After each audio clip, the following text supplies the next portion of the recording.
Bienvenue dans le journal de l'intelligence économique, l'émission consacrée aux coulisses de la mondialisation.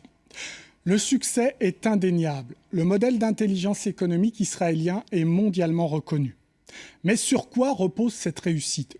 Une formation de pointe, une circulation de l'information, un partage des connaissances, le tout au service d'un réseau très dense de start-up qui n'a d'équivalence que dans la célèbre Silicon Valley californienne. Mais pas seulement. Ce succès s'appuie aussi sur un intervenant peu conventionnel. Il s'agit de l'armée israélienne. Tsahal incite en effet ses soldats à lancer des entreprises dans les nouvelles technologies. Et ça marche. Du coup, ce modèle attire. Nous avons suivi en mai dernier une délégation d'entreprises et d'universitaires français en visite à l'Institut israélien des technologies d'Haïfa, fer de lance de cette Startup Nation. Un reportage de Sonia de la Forterie.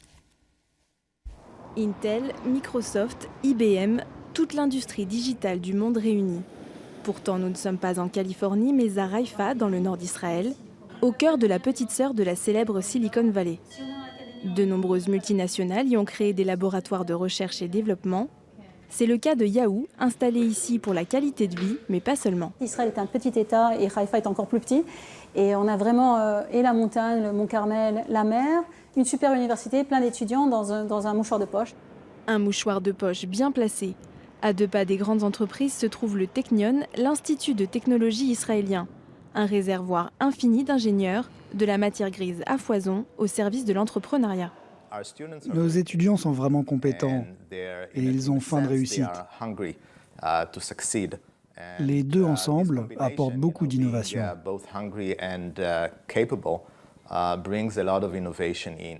Le secret de cette réussite ne vient pas seulement du cerveau des étudiants.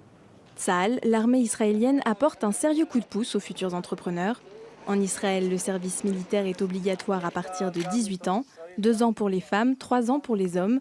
Autant d'années qui ne servent pas qu'à défendre le pays, mais aussi à travailler sur des nouvelles technologies. Sahar est en 3e année d'ingénierie et management au Technion. Il développe des robots autonomes. L'armée lui a permis d'accéder plus facilement aux études supérieures. J'étais dans les corps d'armée. Et si vous prenez des risques dans l'armée, si vous vous battez ou si vous êtes sur le champ de bataille, eh bien vous pouvez avoir une bourse. Tsahal pousse les soldats israéliens à innover. Résultat, pour les startups, l'État hébreu est une terre promise. Il y en aurait 5000 dans tout le pays.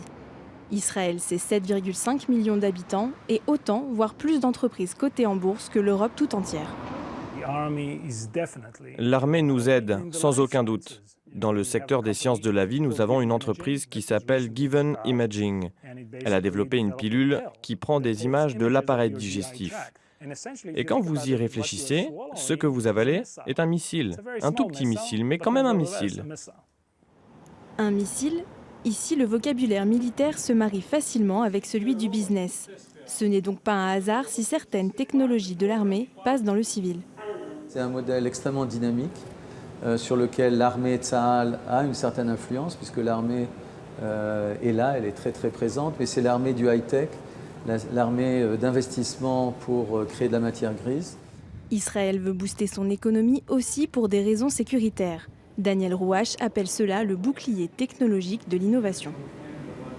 Le bouclier, c'est une manière de protéger le pays, mais en allant de l'avant sur la partie technologique. C'est-à-dire pour protéger Israël sur son futur, il faut avoir une capacité en matière de science, de technologie, de savoir-faire qui doit être suffisante pour pouvoir ne pas être dépassé par des opposants, des ennemis. L'ennemi, là encore, le discours est très guerrier. Mais fait-il peur aux entreprises étrangères? Pas du tout. Les membres de cette délégation d'entreprises et de grandes écoles françaises venues visiter le Technion espèrent tous nouer des liens avec la high-tech israélienne. J'ai pas l'impression qu'il y ait trop de risques de faire du business avec ce pays, sachant que de toute façon, c'est sur le domaine scientifique, en tout cas pour ce qui me concerne, et le business n'est pas exclusif, il y a plein de choses à faire. Les domaines de compétences ne manquent pas dans cette nation start-up qui veut assurer sa suprématie par la technologie. Aujourd'hui, Israël consacre 4,3% de son PIB en recherche et développement, bien plus que la moyenne mondiale. Bien avec moi sur ce plateau, Alain Juillet, bonjour. Vous Bonjour. êtes directeur des clubs de directeurs de sécurité d'entreprise, le CDSE, président. Vous avez été haut responsable à l'intelligence économique. Vous connaissez l'ensemble des modèles d'intelligence économique nationaux. Qu'est-ce que vous pensez de celui-ci? Est-ce qu'il vous fait rêver? Je crois, il est fait à la fois rêver, d'un autre côté aussi, il est tellement différent de ce qu'on peut faire que c'est quelque chose d'autre en définitive. Parce que nous serions incapables de faire quelque chose comme ça dans notre pays. D'une part, comme ça a été rappelé dans cette émission, parce que nous avons supprimé les services militaires, donc on n'a plus de ce moyen formidable qu'ils ont trouvé, ça c'est exact, à travers l'armée, de faire progresser des jeunes et de les lancer dans cette politique d'innovation. Donc ça, c'est quand même quelque chose que nous ne pouvons pas faire. Mais il y a d'autres aspects, si vous voulez, qui me paraissent aussi très importants. Le premier, c'est que il ne faut pas oublier que Israël est une nation jeune. Et c'est une nation qui aussi vit environnée de ce qu'elle considère comme des ennemis. À partir de ce moment-là, il y a une volonté permanente d'être à la tête de ce qui se fait de mieux au niveau de la sécurité. Il faut toujours revenir au problème de sécurité. Et à partir de là, donc, de développer des technologies qui permettent d'avoir une meilleure sécurité que les autres. Donc le contexte est très important, c'est-à-dire la guerre israélo-palestinienne. Exactement. C'est indiscutable, si vous voulez, qu'aujourd'hui, ça joue un rôle. Les militaires ne se sont pas mis uniquement à développer des start-up pour le plaisir. C'est pour pousser ces jeunes, qui sont souvent très très bien formés dans les universités ou dans les écoles, à développer des techniques qui vont être utilisées par l'armée. Et l'avantage que vont avoir ces start-up, c'est qu'en définitive, à travers l'armée, ou les essais qu'elles vont pouvoir faire en direct dans l'armée, elles vont pouvoir ensuite se servir des résultats de ces essais pour vendre ailleurs leur technique en disant « nous savons que ça marche puisqu'on l'a essayé chez nous ». Alors je vous parlais de l'armée, mais derrière, une fois que vous avez mis au point des modèles qui servent au niveau des militaires, ou de la police d'ailleurs, eh bien à côté, ça va être avec des modifications, ça va être adapté à des quantités d'autres choses. Et c'est l'explication du succès de ces start-up israéliennes. C'est quand même le 3e pays au monde au niveau start-up après les Américains et les Chinois. Il ne faut quand même pas l'oublier. Sans prendre le modèle dans son entièreté, est-ce qu'on peut y prendre des idées? C'est-à-dire quand même ce lien entre l'armée et ces jeunes, le fait que, ayant fait un passage dans l'armée, on est soutenu par l'armée pour lancer son entreprise. C'est quand même intéressant, non? Ah ben oui, mais non seulement c'est intéressant, mais c'est efficace. C'est une idée qu'on peut piquer.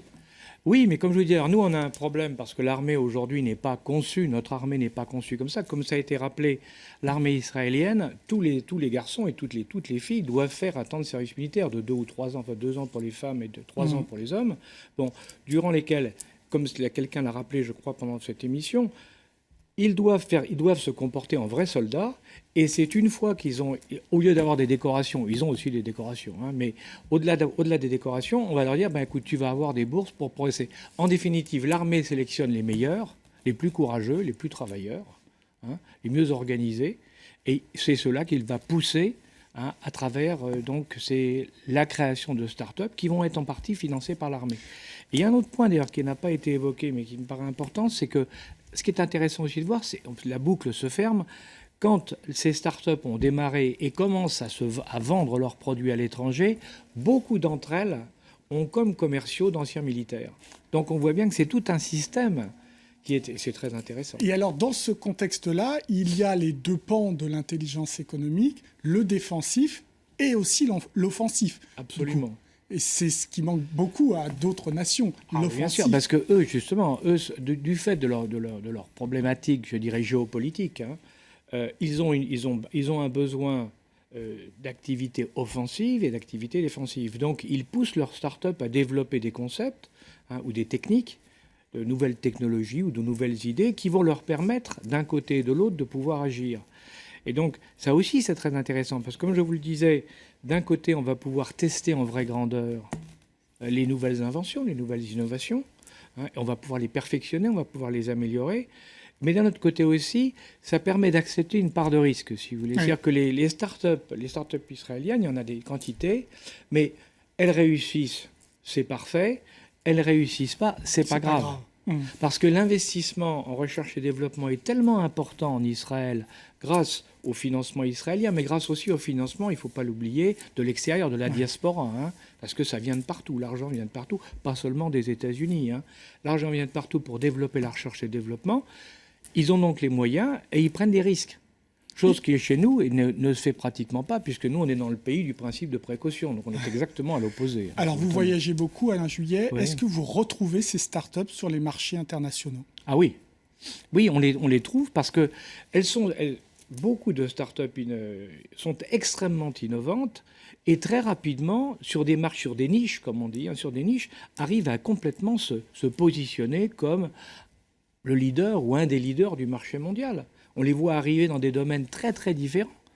Mais pas seulement sur le militaire. Non, mais dans tous les domaines, si vous voulez, parce que justement, ils développent de nouvelles idées et derrière, ils vont les utiliser.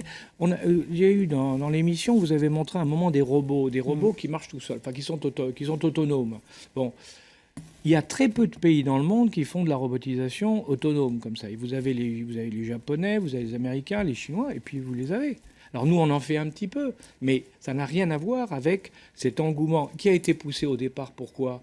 Parce qu'on avait besoin de robots au niveau militaire pour remplacer les hommes dans des endroits où il y avait trop de risques.